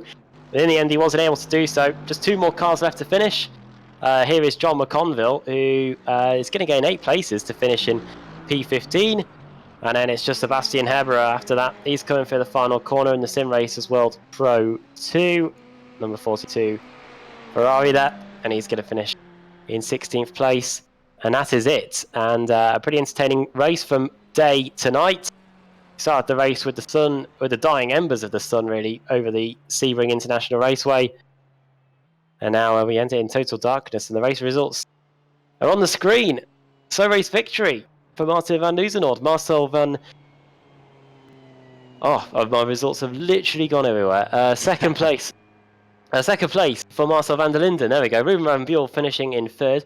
Lewis Ward 5th. Then Dion Phillips finishing in P5. A top 5 finish for him. And the Excite Audio Sim Racing car. Tom Refferel finishing in 6th, holding off Gregory Ranks, the Belgian, trying as much as he can try and get by. In the end, finishing just a 10th of a second ahead or so. 8th for Bob Boland, then Stephen DeWolf winning the silver battle there. And then David Witterballs finishing in 10th overall, 2nd in class. Ewan Marshall, 11th, 12th for Jeremy Hessel. Sam Bentham, the highest bronze driver, bronze winner. Team GB Esports in 13th overall. Then John Barnes in 14th. John McConville, 15th. 16th for Sebastian Hebra. Just quickly on John Barnes, actually. Good job on his debut. 17th for Stuart Musselwhite. 18th overall for Scott Malcolm. Came into the pits early, and it looks like it's paid off. A 2nd place in bronze for him, for the Team Mad driver. Moving on further back, it is Nick Sherman's 19th, William Bush in 20th, then Steve Kastrop, then Tysh Vanden. Steve Clay, a lap down, Lee Woodburn, along with Jochen Lennertz, David Fuller. Oh, it looked like it was going to be another win for him, but he disappeared. Ben Llewellyn had been disappearing all race, but he managed to materialise just before the end. Kevin Boland finishing in 28th, then Dries Moosty in 29th. Van der Slick finishing in 30th. The debut was going pretty well until late on. Then James Hobden, Ian Roots, Chris Miles out very early on. And the same as well for Andrew Hopley, for Ben Taines, and Ronald Moon. The first casualty of the race here is race steward and race steward, as it says on the tin. There we go. The results from the latest round of the Simracersworld GT Series.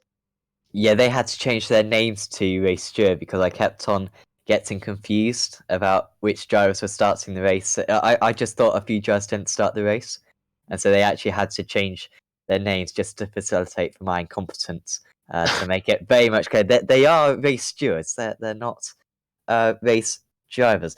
We've got interviews, and we've got a few drivers to chat with. We'll first have a chat with David Whitwells, because I was quite. He had a fantastic race, did Davey, finishing in second position in the silver category. And yeah, Davey, well done out there. Just take us through that pit stop sequence, because you managed to go from third to first with a bit of an overcut you seem to pull off. Well, good evening, guys. Yes, I was waiting for the pit stop and tried to overtake during the pit stops. So that worked well, but the problem was I was short on fuel, so just 1 liter short on fuel. So I needed to, after the pit stop, I needed to give the first position to Steven, and it was just very close to the end. Yeah, absolutely. We saw the race leader actually cross the line to force 1 extra lap with about 8 seconds to spare. Do you think maybe your software just got a little bit confused by that and maybe predicted 1 less lap than you thought? Well, I was just counting before the race. I checked everything, and I put in the liters that I needed. But yeah, it was just 1 liter short, and also crew chief said that it was the same amount. So yeah, but it was just 1 liter short.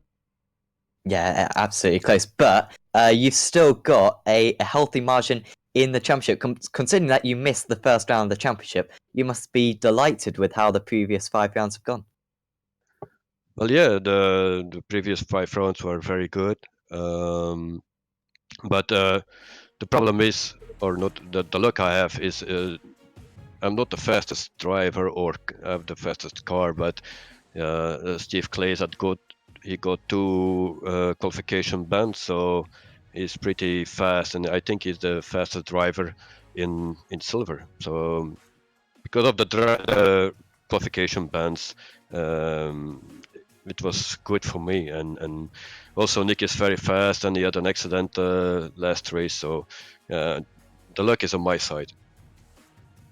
Yeah, perhaps it is right now. We certainly wish you the best of luck for the rest of the championship. Before we let you go, Davey, anyone you'd like to thank? Well, you guys for the broadcast and the organization and routes, the whole team actually, the stewards, Ponte Motorsports, Sim Racing Bay, and my wife and son. Thanks, Davey, and we'll see you next week. Thank you, guys. See you next week. Now, Adam, is there anyone you fancy having a chat with? Let's get our winner in. Martin van Loozenod, he's in the view room there, so let's see if we can get him up for a quick word.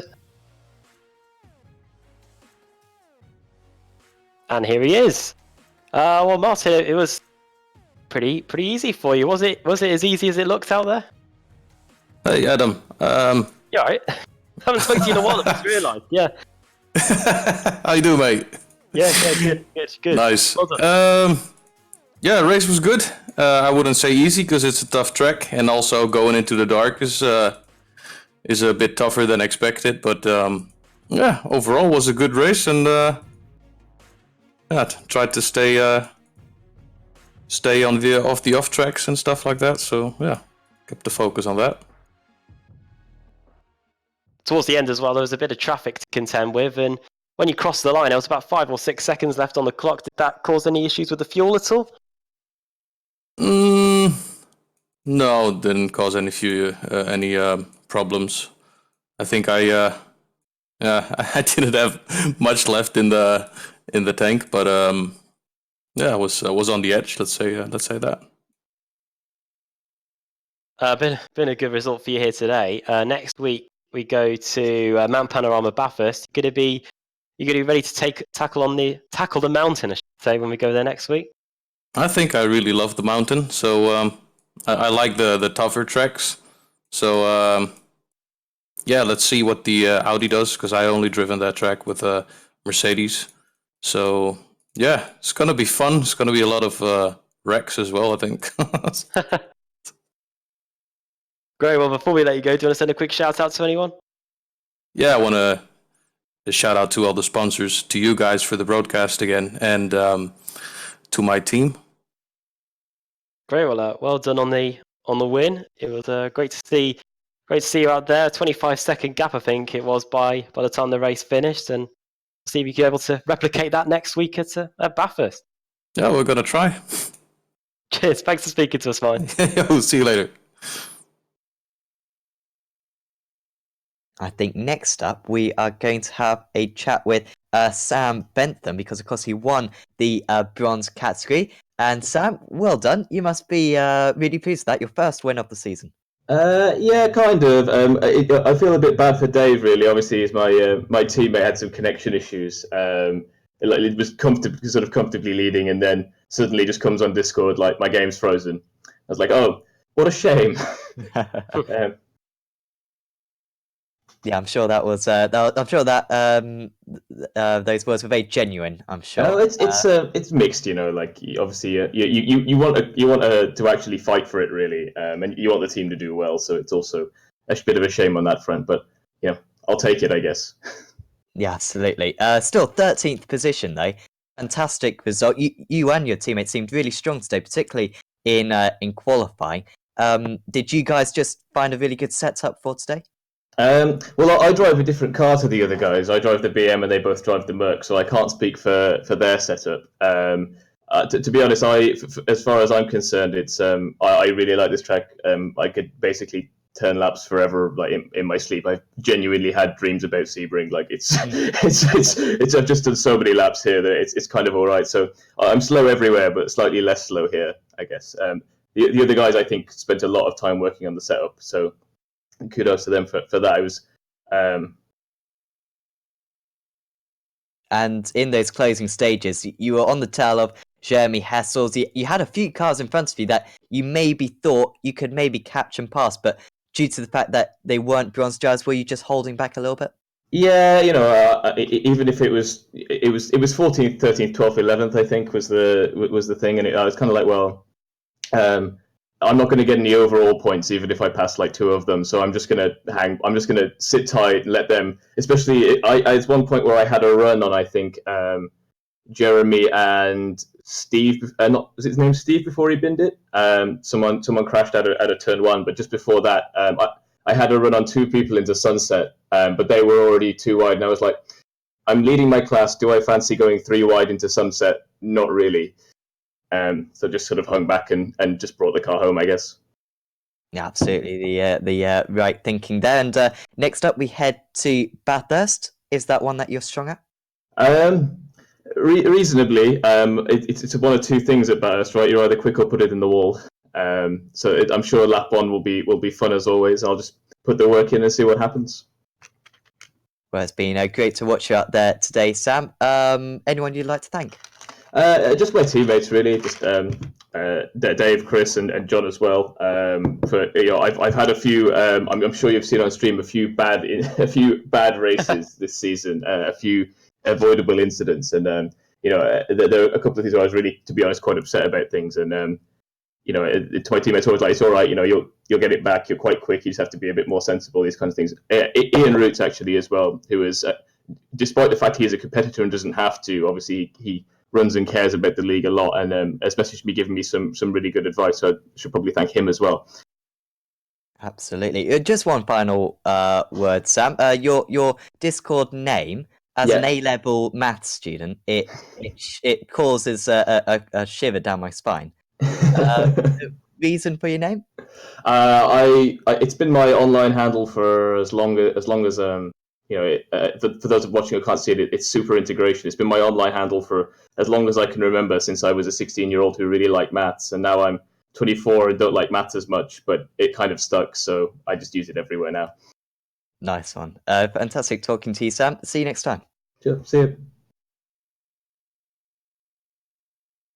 Anyone you fancy having a chat with, Adam? See,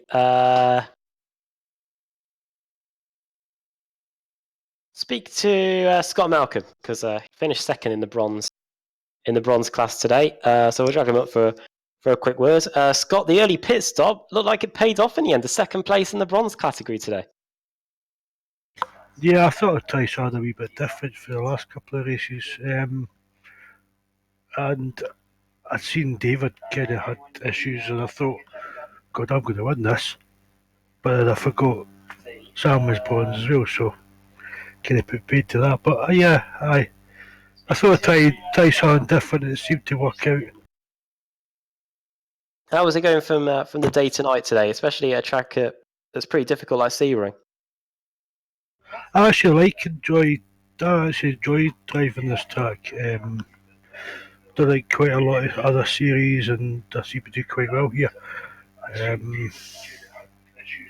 So yeah, it was a pretty good night. And obviously, most of your time racing in the Kia Optima and the BSRTC is things that you've got to do differently, obviously, between the Kia and driving in the sports cars. Yeah, there's different things you do, but like I just go out and try and drive as best as I possibly can. I might not be the fastest guy out there, but at least I'm going to be safe. I'm going to get that car home consistent. So it's my strong points about it. Next week, the championship heads to Bathurst in Australia. How do you think that one's going to go? That's going to be tough as always. Going down that mountain is going to be hellish, I think. You just got to go out there and just try as best as you possibly can. Great. Well, before we let you go, do you want to send a quick shout out to anyone? Yeah, just all the Team Mad for supporting me in this series. Obviously, you guys for putting on the podcast, and the admins for running this series. I'm new to this series. I don't know how it's going to go, but it seems to be going well so far. Great. Well done on today, and thanks for taking the time to come and speak to us. Yeah, cheers, Adam. Thanks very much. All right, see you in a bit. Now, I think we have Stephen DeWolf, who, of course, won the silver category. So I'm going to drag him in. Stephen, well done out there. Your first win of the season. You must be delighted with that. Oh, yeah, definitely. First win in silver in all, actually, not only this season. Really happy with that. Yeah, you must, absolutely be. Your defense in the early stages was absolutely incredible, keeping behind Steve Clays for all those laps. That was very important in the end. And how did you defend against him? Did you have any kind of strategies or tactics? Well, the good thing about these guys is that I know I can race them and that they won't do anything crazy. So I took a defensive line where it was necessary, and where I could, I kept the ideal line just to keep the momentum. It wasn't easy, quite honestly. Gotta say, I've been under quite some pressure for almost half of the race, I think. Then I saw Steve go into the pit lane. I think he wanted to undercut me with the pit stop. So I decided to stay out and put in some good lap times. And that worked out pretty well, I must say. He was 5 seconds behind me when I came back out of the pit. Then I only had David with the balls to deal with. He passed me in the pit stop, but I managed to keep up right behind, and he, under pressure, he had to let me pass, and then I had the impression that his tires were gone and he couldn't keep up, and that was it, I think. So yeah, pretty happy with that. Yeah, I think he had some fuel issues. I think when we had a chat with him earlier on, he was struggling with the fuel near the end, had to save a litre of fuel, and that's proved to be absolutely crucial for you to take that result. Next up, we head to Bathurst. Do you think that's going to be strong for the BMW? around kind of that tight, twisty mountain section, or do you think those long straights maybe are going to favour the Audi and the Mercedes? Good question. Well, I've always been competitive with the BMW at Mount Panorama. I love that track. Maybe on the straights, the cars like the Ferrari and the McLaren, perhaps also the Mercedes, will have the better top end speed. But on top of the mountain, the BMW is quite strong. It has good traction out of the corners. So yeah, well, the funny thing is, Sebring isn't really my track. I've always been struggling here, and I get a great result. So, and on the tracks I like, I always have some sort of bad luck. So we'll see next week what happens. And for the rest of the championship, I think after that result, you move up into 4th in the championship, maybe even 3rd. Do you have any aims for the championship, or are you just taking every race as it comes? Well, with Jeremy and I would like to win the Teams Cup. I don't think I have the speed for overall first 3 places. I think this track went well, but on most tracks, I think Steve Kleiss and Davy Wittebol's Jeremy will be quicker than me. But hey, if I can get a podium here and there and win like this, and we can win the Teams Cup, I'd very, very. We certainly wish you the best of luck for that one, Stephen. Before we let you go, anyone you'd like to thank? Well, all of these guys on the track. Like I said, I've had a great battle with both Steve and Davey, and I just knew that they weren't going to do anything crazy, and it's just such fun to drive in that way that you can drive and trust, and you know there's going to be room, and yeah, I just like this league. Absolutely, we seriously enjoy it on Apex Racing TV as well. Thank you, Stephen, and good luck for next week. Thanks, Sam. Now, I think we're going to have one last interview, and it's going to be with David Fuller, who unfortunately couldn't make it 6 out of 6 today. David, just take us through the issue that you encountered in those closing stages. Basically, minding my own business, saving the tyres. Luckily, I was driving down the straight, so I didn't kill anybody. But my screen disappeared. It basically just put us back onto the iRacing website. Put us back onto the iRacing website. I could still hear the car, so I just basically rolled on the brake, let it run till I heard some grass. So I knew I was off the track and out of the way. And then yeah, it just sort of, when you get that sort of crash noise, like and then that was it. Refreshed the website, tried me hardest to get back into the session, but I don't know where I came in the end, to be honest. I don't know if I've picked up points or not. But yeah, devastated because it was the best race I've had. I was P9 and I was consistent. I had the times. Good.